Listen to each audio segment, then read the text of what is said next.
I believe that anything can change in less than 90 days. It's possible for you to feel like a different person in a very short amount of time. And I know you might be wondering to yourself, can I really change? So let's tackle that self-doubt and talk about what's really possible. And if you're open to changing, then I want you to stick around because I'm going to offer some resources to help you change things over the next 90 days. Hello there. I'm Stacey Rivera, and I'm here to empower you to achieve emotional mastery so you can leverage your full potential.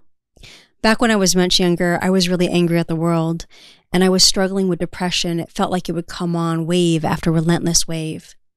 And in that time, my favorite thing to say was, "No one can change. Nothing's ever going to change." It was pretty ugly. But the thing was, I felt trapped. I felt stuck. I felt much like Bill Murray in Groundhog's Day, where you're just reliving the same day over and over again, except for my days weren't getting better. They just were getting worse. And I was convinced that no one can ever change. I was convinced that I wasn't going to change, and well, life pretty much sucked. But I'm glad that I was wrong. Thankfully, as we go through time, we not only get older, but we also grow through time. We grow wiser, and we often change the way we think about things. I started pursuing a change in my own life because I was tired of being stuck. I was tired of hurting those around me, and you know what? I did change. I changed so much that the anger I felt towards others and the world, it faded. The depression was replaced with joy. The anxiety was replaced with peace, and the ups and downs of bipolar disorder were replaced with stability. This positioned me to help others create this same type of transformation in their life, and every day I have the privilege of watching others change their life. I want you to know that I am 100% certain that change is possible. I'm 100% certain that change is possible for you if you want to change. And I suspect that you want to if you're watching this. Change is going to happen no matter what. Sometimes that change turns out good. Sometimes that change turns out bad. And if you fail to be strategic and just let change come as it will, you run the risk of not liking your type of change. For example, if anger is an issue, if anger just continues, it can lead you to pushing others away. You change into being a more and more bitter person, and less tolerable to be around. However, you can be strategic and accelerate your growth in the direction that you choose. I submit to you that anything can change in 90 days. I submit to you that yes, you can change in 90 days. I want to help you make some pivotal changes in your own life, even if you have doubts about whether or not you can. So here's what I'm up to and how I can help. I need to make some changes too. I'm after a few specific outcomes that I want to see happen in the next 90 days. Listen, I don't want to wait for another year to go by. I want to see these changes happen before 2024 begins. So the time is now. You know why? We have 90 days left in this year. So the time is right now.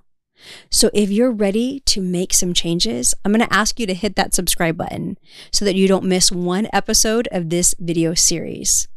I'm calling this series Project 90, and I'll cover the important steps that you and I will need to take as we create change together over the next 90 days. All throughout our life, we have these moments, and they're pivotal, and they have the power to change the trajectory of our future. You don't have to wait for them. You can choose at any time to have a pivotal moment and change your future.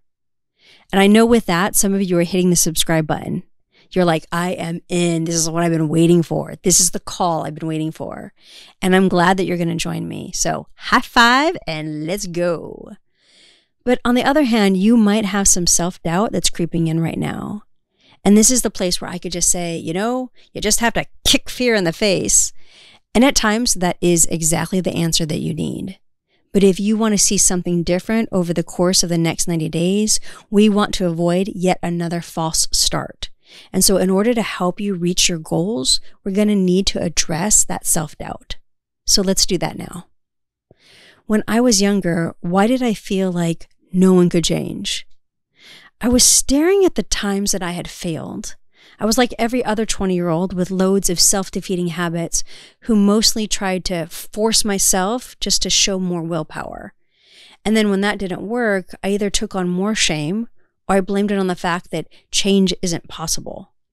What I learned later helped me to create change in my own life and then guide hundreds of others through the process of eliminating anxiety and lifting depression. There are two things you must be aware of to help eliminate the doubts that you have. One, it's possible you have failed to change because you were just waiting for things to change. You're hoping that you're just going to wake up and be happy one day, or you're just going to wake up and the anxiety is going to be gone. Or you're just going to wake up as some super committed person and suddenly be really diligent with your workout routine. It just doesn't work that way. Change in a positive direction doesn't just happen. You have to be strategic. Two, it's important to ask yourself, have you tried to make changes in a way that was destined to fail? Many people try to force themselves to have better behavior or to think better thoughts. They try to muscle it with willpower. And using willpower can work for a few days. Relying on willpower just doesn't last. So if you've tried and failed in the past to change things, I want you to know it's not your fault. You can succeed this time. You just need the right person to explain the right strategy to you. Now that we've addressed the self-doubt, let's look at what the Bible has to say about your ability to change. In 2 Corinthians 5:17, it says, "This means that anyone who belongs to Christ has become a new person. The old life is gone and a new life has begun." In Ephesians 4:24, it says, "Put on your new nature, created to be like God, truly righteous and holy." We would not see encouragement to change if change wasn't possible. And spoilers! If you read more of Ephesians chapter 4, you will see some great principles for creating change. We're going to cover more of that in another video. If you want to see change over the next 90 days, your first step in this process is very simple. The question is, what do you want to change? I encourage you to grab your journal or pull out a piece of paper, right now, and write the question down. What do I want to change? And you're going to write out your answer. We can't get you to your goal if we don't know where you're going. And listen, your goal doesn't have to be around your emotions. It can be, but it doesn't have to be. So maybe your goal looks something like this. Before 2024, I desire to create an extra 10K per month. Or in the next 90 days, I desire to declutter my house. Maybe it is emotional. Before 2024, I desire to feel more stable in my mood. You get to choose what you would like to change in the next 90 days. You get it? I hope that you're feeling that hope rise up inside of you. I know it's possible for you. And I think that you know that too, but you probably needed someone to call out that truth for you. I will be back later this week with more in this series. If you want a jumpstart on how to create a transformation in your own life, then you can go to howtofightanxiety.com to grab your free copy of my new book. I look forward to walking with you as we change some strategic things over the next 90 days. And now, something to make you smile. Any last words, Coach Stacy? Anything can change in 90 days. All this is true because it rhymes. But, Ghost Vitruvius, it doesn't rhyme. But it doesn't make it any less true. Ooh, ooh. That was better. I think that was better. But yeah, my self-critiquing is getting out of hand right now. Back when I was angry at the world and struggling to get my lines right. Angry at the world and struggling to get my lines right. We're going to go take 6, get out of my head.